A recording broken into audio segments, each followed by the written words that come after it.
Opération numéro 97, il s'agit du financement d'actions citoyennes au titre du budget participatif 2024.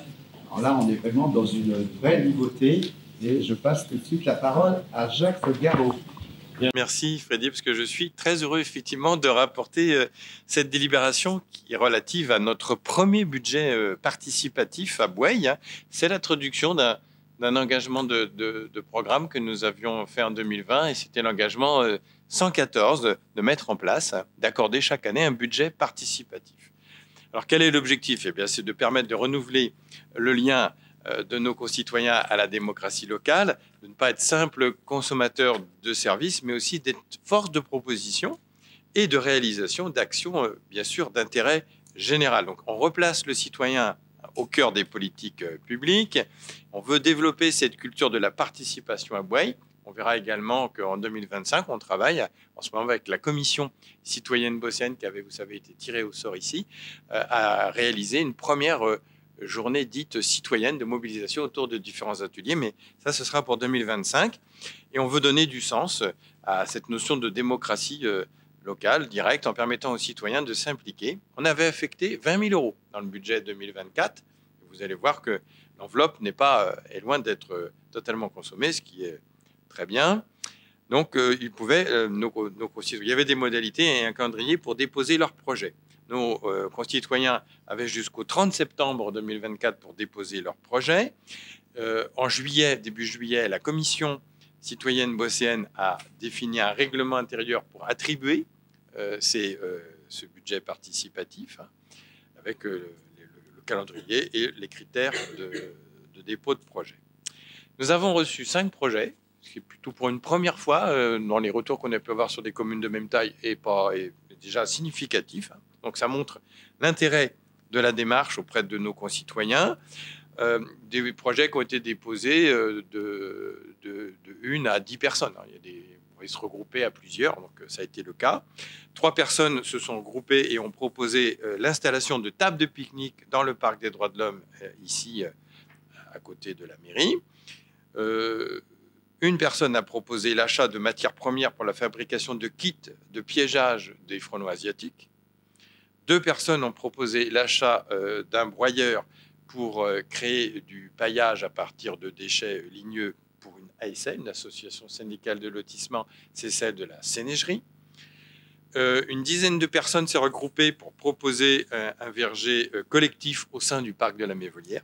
Et enfin, une personne nous a proposé d'installer des filets de sa création, des paniers de rétention, des déchets dans les exutoires d'eau pluviale. Donc, nous avons fait, selon les modalités définies, une étude par nos services de chacun de ces projets pour voir si juridiquement on pouvait y aller.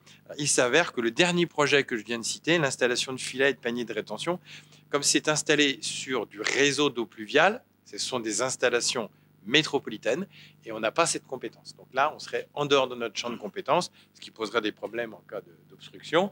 Donc, on ne va pas pouvoir le retenir, on va dire juridiquement, mais on va quand même se rapprocher de la personne pour lui proposer, dans un site municipal, on a un bassin d'orage de petite contenance, mais qui est municipal, de pouvoir tester, si ça l'intéresse, de tester son dispositif. C'est plutôt un dispositif pour éviter les déchets qui vont en mer. Mais dans le réseau d'eau pluviale, nous, ça va en grande partie sur le lac de Grandlieu. Donc, si on peut capter les déchets, c'est très bien.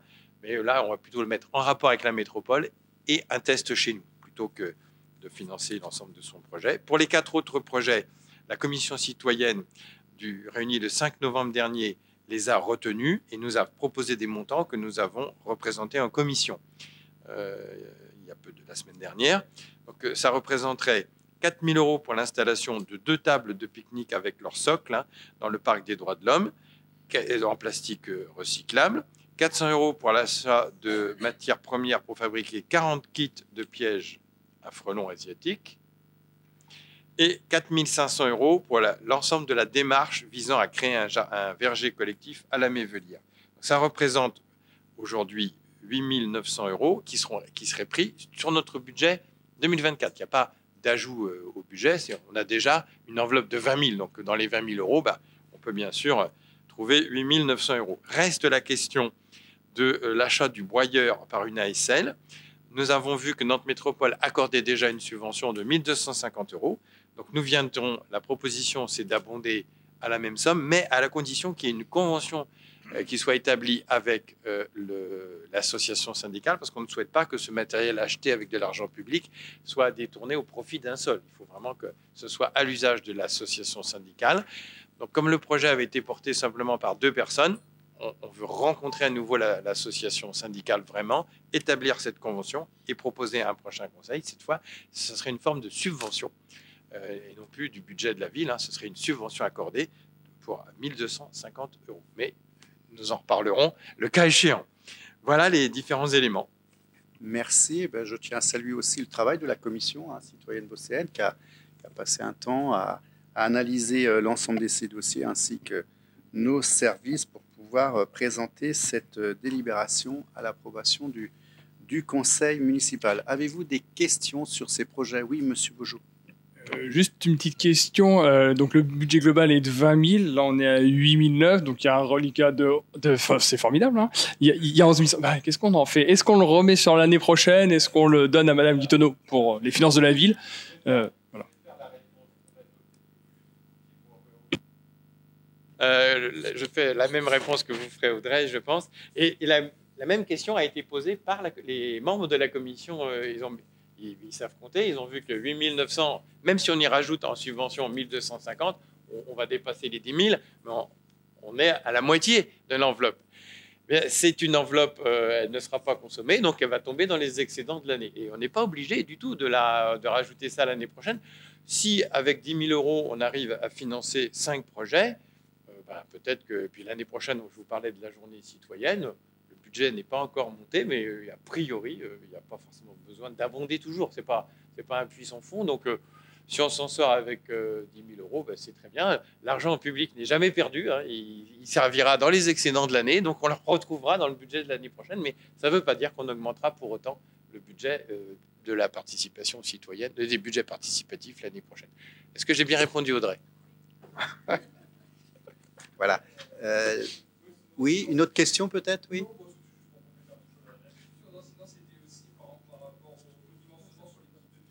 Oui. Oui, alors, tout à fait, mais pourquoi pas? Mais là, on s'appuie sur, c'est une initiative citoyenne, et donc les 2 personnes, enfin c'est une personne, mais il a du monde derrière lui, ils se sentent pour l'instant en capacité, c'est leur projet, d'en faire 40. Si après, ils voient qu'ils peuvent en faire plus, peut-être que l'année prochaine, il y en aura plus. Sachant que ces 40 pièges vont être distribués gratuitement aux bosséens qui en feront la demande. Ça va être publié dans le bulletin de janvier. En contrepartie, il faut juste faire remonter à la personne, parce qu'elle doit des comptes, elle aussi, à une association, pour le nombre de frelons asiatiques piégés. Et ça sera remis gratuitement à ceux qui le souhaiteront. Je précise à propos du budget qu'on parlait de 8 900 €, c'est un maximum. Peut-être qu'en achetant après les tables et les différents matériels évoqués, ça nous coûtera moins cher. Mais en tous les cas, on ne s'autorise pas à aller au-delà de 8 900 dans cette délibération. Eh bien, je vous en prie, monsieur Beaujou. Non, c'était juste pour revenir sur le 5e, l'installation de filets et paniers. Donc j'ai bien compris que c'était une compétence métropolitaine, effectivement. C'est juste, je crois avoir entendu que vous l'avez mis en relation avec la métropole, parce que l'idée ne doit pas mourir, l'idée doit être portée auprès de la métropole pour la compétence métropolitaine. Avec vous, nous ne l'avons pas encore fait, nous attendions le conseil, parce que voilà, c'est le conseil quand même, au-delà de la commission citoyenne, c'est quand même le conseil qui est souverain, mais nous allons rentrer en contact avec cette personne, lui expliquer pourquoi on ne peut pas le retenir là, lui proposer ce test quand même à Bouaye, mais le mettre en relation avec les services eau et assainissement de la métropole, parce qu'imaginons que je sais pas, ces déchets finissent par obstruer un réseau, on en porterait la responsabilité, donc là, juridiquement, on ne peut pas. Bien entendu, à présenter, parce que c'est un dispositif qu'il a créé, donc il mérite d'être connu. Bien, merci pour ces questions et réponses. Si vous en êtes d'accord, je mets donc aux voix le financement donc, de ces projets, et nous reviendrons, si j'ai tout compris, Jacques, en décembre, pour préciser la subvention de 1 250 € pour l'acquisition du broyeur, surtout la mise à disposition auprès d'une ASL. Eh bien, je vous propose de mettre aux voix qui est contre, qui s'abstient. adopté à l'unanimité. Je vous remercie.